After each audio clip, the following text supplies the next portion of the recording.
La PDI arrestó a Monsalve en su apartamento en Viña del Mar. Imagínense la escena. Esposado, vestido con traje. Una imagen que contrasta fuertemente con la posición de poder que ostentaba. Desde allí fue trasladado a Santiago. Lo que hace aún más impactante este caso son las acusaciones en sí. Se le imputan delitos de abuso sexual, violación e intento de violación a una subordinada suya. Los hechos habrían ocurrido entre la noche del 22 y la madrugada del 23 de septiembre, después de una cena en un restaurante peruano, a la que según la denuncia, Monsalve citó a la víctima. Y aquí es donde la historia se vuelve aún más compleja. Según la denuncia, después de la cena, ambos tomaron un taxi. Lo que sucedió durante ese trayecto está plasmado en un informe policial de 300 páginas que incluye la declaración del conductor del taxi, testimonio que al parecer corrobora la versión de la víctima. ¿Qué te parece hasta ahora? Lo que me parece particularmente interesante es la cautela del fiscal a cargo del caso, Xavier Armendari. Antes de proceder con el arresto de Monsalve, no se apresuró. Buscó pruebas sólidas como el análisis de ADN de la ropa proporcionada por la víctima. Podría esto indicar que la fiscalía busca construir un caso realmente sólido, quizás anticipando una defensa férrea por parte de Monsalve. Es una posibilidad. Recordemos que Monsalve no es cualquier persona, es una figura política de alto perfil, con conexiones e influencia.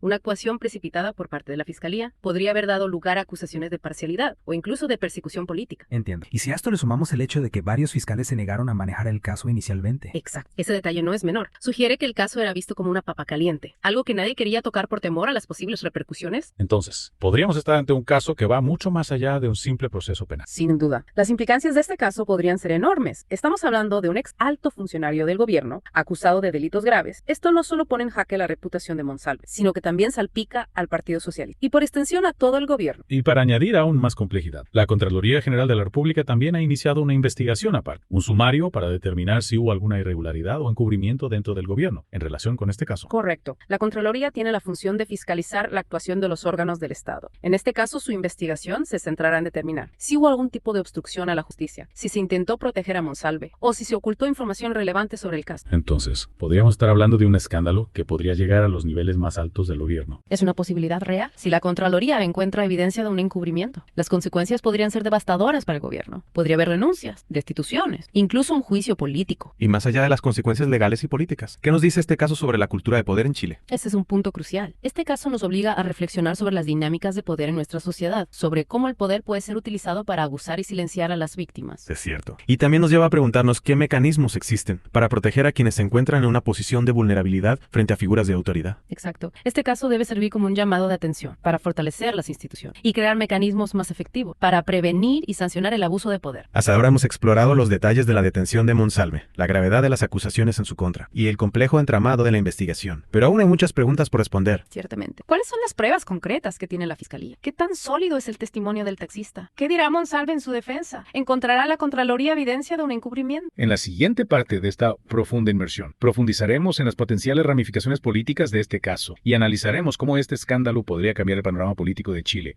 Retomando nuestro análisis, es crucial recordar que si bien la detención y las acusaciones contra Monsalve son impactantes, él aún no ha sido declarado culpable de ningún delito. El proceso judicial está en marcha y como en todo Estado de Derecho se presume su inocencia hasta que se demuestre lo contrario. Totalmente es fundamental respetar la presunción de inocencia, pero al mismo tiempo no podemos ignorar el peso de las acusaciones y las pruebas que la Fiscalía ha presentado hasta el momento. Exacto, y aquí es donde entra en juego la meticulosidad del fiscal Armendari, a la que hacíamos referencia en la parte anterior. Al esperar para reunir pruebas contundentes, como el análisis de ADN y el testimonio de taxista, la Fiscalía busca construir un caso sólido que resista cualquier intento de desvirtuarlo. Claro, esas pruebas parecen dar fuerza a la versión de la víctima, especialmente considerando que el informe policial, ese documento de 300 páginas que detalla el encuentro entre Monsalve y su subordinada, parece corroborar su relato. Precisamente. Y no olvidemos la investigación paralela que está llevando a cabo la Contraloría General de la República. Cierto, esa investigación podría arrojar luz sobre si hubo algún intento de proteger a Monsalve o de encubrir las acusaciones en su contra. De confirmarse esas sospechas, las consecuencias políticas serían realmente devastadoras. No solo para el Partido Socialista, sino para todo el gobierno. Absolutamente. La investigación de la Contraloría es clave en este caso. Podría revelar si se intentó obstruir la justicia, si hubo presiones para que el caso no avanzara, o si se ocultó información relevante. Y si se comprueba que hubo un encubrimiento desde las altas esferas del gobierno, la crisis política sería inevitable. Este caso pondrá a prueba la solidez de las instituciones chilenas. La sociedad estará atenta al desarrollo del proceso judicial y a las acciones del gobierno. La confianza en el sistema judicial y en la clase política dependerá en gran medida de cómo se maneje este caso. Y volviendo a las acusaciones, la denuncia menciona que Monsalve, en ese entonces ministro subrogante del Interior, habría citado a la víctima a una cena en un restaurante peruano. Ese detalle es muy relevante. Si se comprueba que Monsalve usó su posición de poder para propiciar el encuentro con la víctima, la gravedad de las acusaciones aumenta considerablemente. Estaríamos hablando de un claro abuso de poder, un acto repudiable que erosiona la confianza en las instituciones y en quienes la representan. Claro, ese es un punto crucial. Este caso nos obliga a reflexionar sobre las dinámicas de poder en nuestra sociedad y la necesidad de proteger a las personas en situaciones situación de vulnerabilidad. Totalmente de acuerdo. Es fundamental que se investiguen a fondo todas las aristas de este caso y se haga justicia, y más allá de la justicia penal. Es importante que este caso impulse una reflexión profunda sobre cómo prevenimos y combatimos el abuso de poder en todos los ámbitos de nuestra sociedad. Hasta ahora hemos analizado las acusaciones, las pruebas de investigación y las posibles ramificaciones legales. Pero queda una pregunta crucial. ¿Cuáles serán las consecuencias políticas de este escándalo? Las consecuencias podrían ser devastadoras, especialmente para el Partido Socialista. Recordemos que es uno de los pilares de la coalición gobernante, y este escándalo golpea directamente su credibilidad. La imagen del partido ya se ha visto afectada, y la confianza de la ciudadanía en sus líderes se ha debilitado. Y esto ocurre en un momento político particularmente delicado, con un clima de polarización en la sociedad chilena y crecientes críticas a la gestión del gobierno. ¿Podría este caso ser la gota que derrama el vaso, desatando una crisis política mayor? Es una posibilidad real. La oposición ya está aprovechando la situación para aumentar la presión sobre el gobierno, exigiendo la renuncia de altos cargos. Este caso podría ser el catalizador de un cambio en el panorama político chileno. Si la Contraloría encuentra evidencia de un encubrimiento, como mencionamos antes, las consecuencias serían aún más graves. Podríamos llegar a un escenario de juicio político o incluso de desestabilización del gobierno. No podemos descartarlo. Un escenario así dependería de muchos factores, como la magnitud de la evidencia que encuentre la Contraloría, la reacción del Partido Socialista y la capacidad del gobierno para gestionar la crisis. Pero sin duda este caso ha abierto una caja de Pandora que será difícil de cerrar. Más allá de las consecuencias políticas inmediatas, este caso nos obliga a reflexionar sobre temas más profundos, como la cultura de poder en Chile y la necesidad de fortalecer los mecanismos de prevención y sanción del acoso y abuso de poder. Exactamente. Este caso debe ser un punto de inflexión. No podemos permitir que el abuso de poder quede impune, ya sea en el ámbito político-laboral o en cualquier otro espacio. Necesitamos mecanismos más efectivos para proteger a las víctimas y garantizar que los responsables rindan cuentas ante la justicia. Este deep dive nos ha llevado a las profundidades de un caso complejo y con múltiples aristas. Hemos analizado las acusaciones de investigación, las posibles implicaciones legales y las potenciales consecuencias políticas. Pero más allá de los detalles específicos de este caso, lo importante es que este sea un llamado a la reflexión, un recordatorio de la importancia de la justicia, la transparencia y la rendición de cuentas en una sociedad democrática. Los invitamos a seguir informándose sobre este caso y a no olvidar las lecciones que nos deja para el futuro de Chile.